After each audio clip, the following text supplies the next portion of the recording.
तो health and safety policy क्या होती है? तो जैसा मैंने अपनी लास्ट वीडियो में आप लोग को समझाया था कि हेल्थ एंड सेफ्टी मैनेजमेंट का जो स्ट्रक्चर है उसमें सबसे पहले पॉलिसी आती है, फिर ऑर्गेनाइजिंग आता है, फिर प्लानिंग आता है, इम्प्लीमेंटिंग आता है, मेजरिंग परफॉर्मेंस आता है, इसके बाद ऑडिटिंग आता है, इसके बाद रिव्यू परफॉर्मेंस आता है।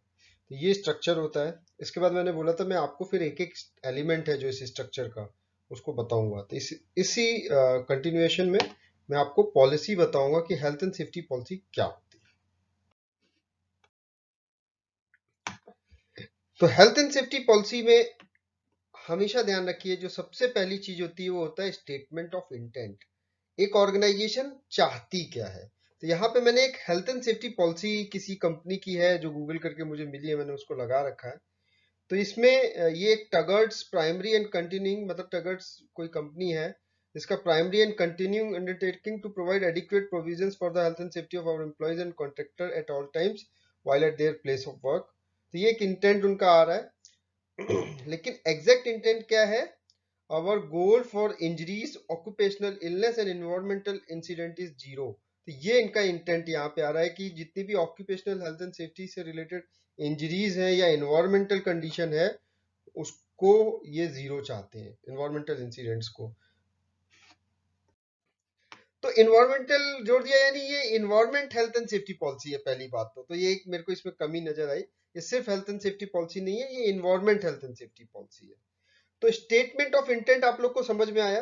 किसी भी हेल्थ एंड सेफ्टी पॉलिसी में सबसे पहले स्टेटमेंट ऑफ इंटेंट होना चाहिए कि हम करना क्या चाहते हैं। तो ये कंपनी का गोल है कि zero injury, zero incident with respect to health and safety and environment करना चाहती है। हेल्थ एंड सेफ्टी पॉलिसी में एक चीज आपको बहुत ध्यान रखने की बात है कि लैंग्वेज बहुत ही सिंपल और क्लियर होनी चाहिए। जैसे इसमें है बुलेट पॉइंट्स में ये पॉइंट्स दे रखे हैं, बिल्कुल ऐसी ही सेफ्टी पॉलिसी होनी चाहिए। एक पूरा पैराग्राफ बना के सेफ्टी पॉलिसी बना देंगे, कोई नहीं पढ़ेगा, किसी को समझ में भी नहीं आएगी।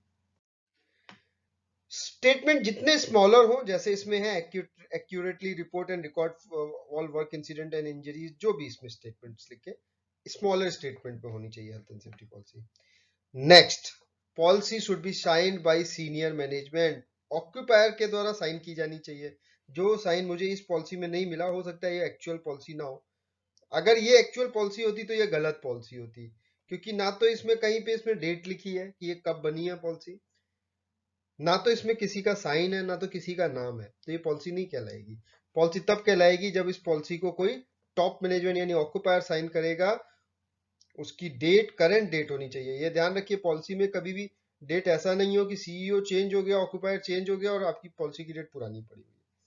उसके बाद सेफ्टी पॉलिसी में ये जितनी भी स्टेटमेंट लिखे हैं, इनमें मैंने एक बता दिया स्टेटमेंट की स्टेटमेंट ऑफ इंटेंट जरूर होना चाहिए कि क्या करना चाहते हैं।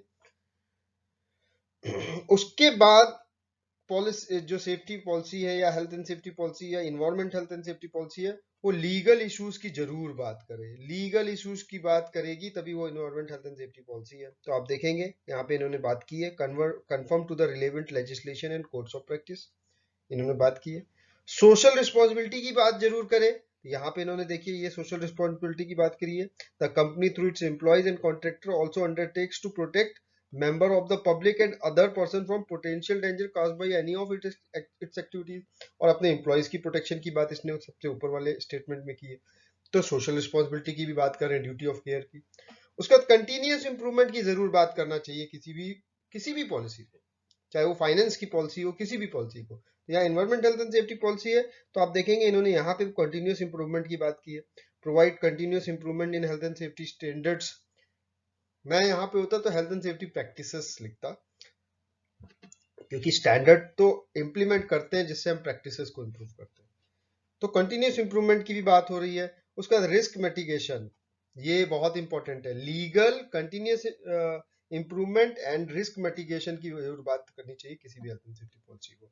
उसके बाद ये जो पॉलिसी है वो सारे स्टेक होल्डर्स, जितने भी कंपनी के स्टेक होल्डर्स हैं, चाहे सप्लायर हो, चाहे वेंडर हो, चाहे एम्प्लॉय हो, चाहे कोई फैक्ट्री इंस्पेक्टर हो, कोई भी स्टेक होल्डर जो कंपनी से किसी ना किसी रूप से जुड़ा हुआ है, उनको इस पॉलिसी को कम्युनिकेट करना। ये सारी चीजें जब होती हैं, उस एग्जैक्टली स्टेटमेंट ऑफ डॉक्यूमेंट को, उस स्टेटमेंट को हेल्थ एंड सेफ्टी पॉलिसी या environment health and safety policy बोला जाता है। Thank you. अब मैं नेक्स्ट वीडियो में आपको प्लानिंग के बारे में या सॉरी ऑर्गेनाइजिंग के बारे में